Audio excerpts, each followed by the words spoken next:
Hello, my little gorgeous people. Welcome to another day on my channel. In today's video, I am going to be reading ghost stories. So, before I've read Ouija stories, and I decided, along with the person who, was a good friend and sent me these, so I had something really interesting to read.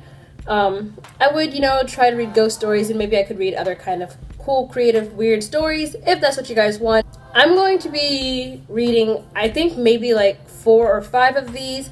I have not read any of them because I always think that if I'm going to read something to you guys, I want to have the same emotion and shocked and expression that you guys are gonna have. So I have my phone and I have the stories, and we're gonna get on started, and everything else that I would say normally here will be in the description. That way I don't have to say it, because I'm not even sure what all I need to really say right now. So I used to live in a house that backs up to a big public open space where there are lots of hikers, lots of joggers, and people walking their dogs. Anyways, one night I had a kind of creepy dream that an old lady came into my room and was trying to get me to come outside. Don't do that. That sounds murderous, and it sounds like you will never see your family again if you follow that lady outside. The dream woke me up, so I got some water and turned off my fan because it was cold, and then I fell asleep again. I went right back into the same dream with the old lady coming into my room calmly saying, "You have to come outside now." I kept telling her no, it was too cold. I woke up again and my fan was on. I figured I must have thought I turned it off or the button got stuck, so I got up to turn the fan off and went back to sleep. This time I had the same exact dream, except she was much older looking in this one and was really agitated, and she was yelling, "Go outside, you must go outside." I got up in my dream and followed her into the hallway. When I got to the hallway, she wasn't there, and I woke up and I was actually standing in the effing hallway. I have never, ever walked around in my sleep before or after this. Also, my fan was on when I went back to my room. At this point, I was freaked out, so I got something to eat and watched TV for a couple of hours. I went back to bed around 5 or 6 and didn't have the same dream.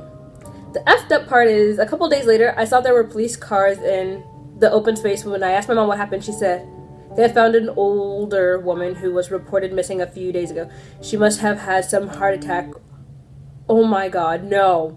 Or a stroke or something on the trail by my house, and they had found the body. So it was like this old lady was literally dying, and she was begging this dude to come save her or some mess, and he was like, "No, it's too cold outside." What do you mean? I'm not going outside. Get out of my house. That's actually really upsetting. Oh, I feel really bad. Okay. My father passed away, and I've always felt his presence around through the years. I'd experienced simple things like cupboards opening, faucets running, a knock on the door every time I showered. Okay. But once, when my son was about 3, he told me his grandfather, my father, was standing in the dining room smiling at us. I nearly shat myself because I'd never spoken to him about my father.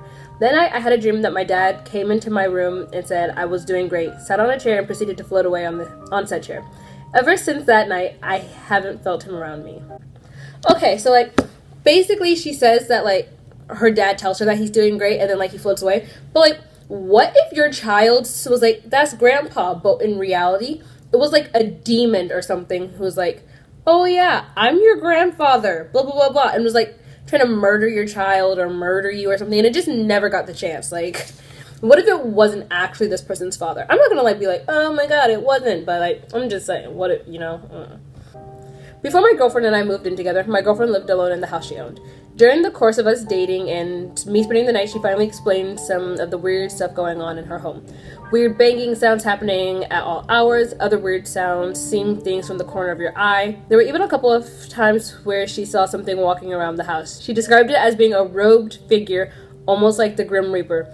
There was also the feeling that someone was watching from behind. The same feeling that causes the hairs on the back of your neck to stand on its end. But the worst was the constant foreboding, I think that's the word, feeling coming from one of the unused bedrooms. These happenings scared her so much, simply explaining it caused her to start crying.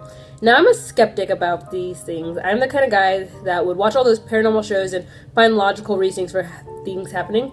Since we just started dating at the time and I really liked her, I wanted to impress her. I wanted to show her my bravado and my lack of fear of the thing in the room. "Get the F out of this house, you effing a-hole." I'm trying not to curse on my channel if you guys haven't noticed. I yelled into the room, "Do not bother her again, you hear me? Or you'll have to deal with me. You do not want to F with me." Big mistake. Really big mistake.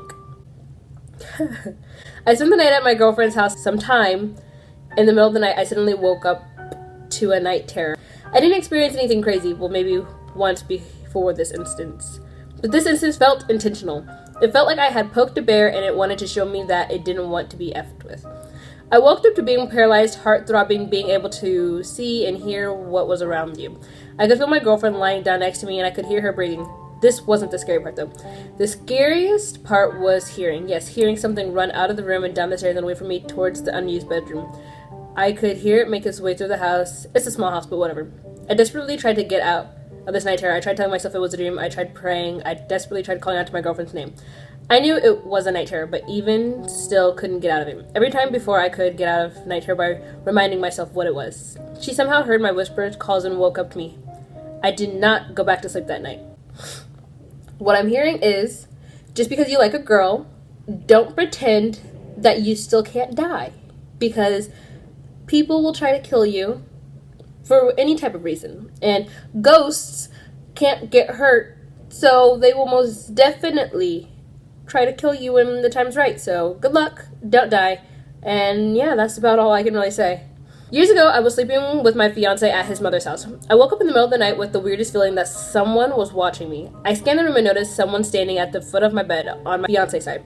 The figure was pitch black and featureless. I'm terrified and I think, oh, I must be dreaming. Then I look over at my fiance and he's staring at it too. It was the most horrifying moment ever. Suddenly, my fiance sits up really quickly and aggressively. In that moment, the thing disappeared. Afterward, I wanted to dig a hole in the mattress and sleep under him. What? I found out later that pretty much everyone in his family has seen this thing and they call it the shadow. It still makes my skin crawl thinking about it. That night was the most frightened I had ever been in my life. First of all, if this entire family has seen this, why would they not say anything? Oh, no, we really want you guys to like come over and to visit us and to like be a part of our family. So though there's this shadow that kind of like stalks around, we're not gonna let you guys know. Like that would be great. No! If there's something in this house, I want to be aware immediately, please. Back in '84, my grandma was going to get her hair done. She walked into the salon she frequented and was sitting in the waiting area reading a magazine. Suddenly, she felt like someone was watching her. She looked up and saw a kid that looked exactly like my uncle. As a kid, he was 25 at the time, sitting in the barber chair. He smiled and waved at her. She waved back and he blew her a kiss. Okay. She went back to reading her magazine but couldn't shake how similar to my uncle that kid looked. Literally identical. She looked back up, but the kid was gone. Not 1 hour later, she got a call from the police department saying that my uncle was found dead on the scene of a car accident. Dude. That reminds me of like the first one that we read. It was the old lady who was like, come outside, come outside, come outside. And he was like, no, it's too cold. And then, come to find out, the old lady died out there. So I feel like it's like one of those things, you know, like, I guess people say like when somebody dies and stuff like that, like they go and visit somebody or if they're dying and they could get help, they visit somebody that could possibly help them. And I think that's like really kind of sad because like if people don't really believe in ghosts or things like that, they'll just automatically think it's a dream. When I was in 10th grade, I was laying down in our unfinished basement watching TV late at night. I got up and walked into our unfinished basement bathroom, basically a concrete room with a toilet, sink, and mirror. As soon as I turned the light on, I saw a woman in a white gown. Nope, gotta go. Bye. Who? No. As soon as I turned the light on, I saw a woman in a white nightgown in the mirror. I booked it upstairs. I would book it outside the house. What do you mean up the stairs? I never saw it again, but a year later, I was alone at home and my friend Ben picked me up so we could do some Christmas shopping. He had never been to my house before and he had never met my parents. He waited in my living room while I got my stuff together and then we headed out. Nothing unusual or so I thought, because 2 or 3 weeks later, Ben mentioned that he met my mother that day in the living room. I told him nobody was home but me that day. He kept arguing otherwise and told me he saw her standing next to the piano in a nightgown and then she walked away. Time for you to move. If you're of age, move out. Or if you're not of age, tell your parents. And if they don't believe you, get emancipated. Either way, get out of the house. So that's it for today's video. I hope you guys enjoyed watching it. If you liked it, give it a thumbs up. Comment down below if you've ever, met a ghost, had a ghost encounter, or if you have friends that have met ghosts or anything like that. If you don't believe in ghosts, comment down below if you've ever seen something creepy, ghost-like in a dream and you were just like, nah, those don't exist, and went back to bed. Subscribe because I make videos all the time. Go watch out last week's video because I don't know when this video is going up, but I do know there was a video last Saturday and you guys should watch it because I like it and you might like it and other people like it. So I mean, it's kind of like a great combination of liking the video, I guess. But thank you guys so much for watching my videos and I love you all and goodbye.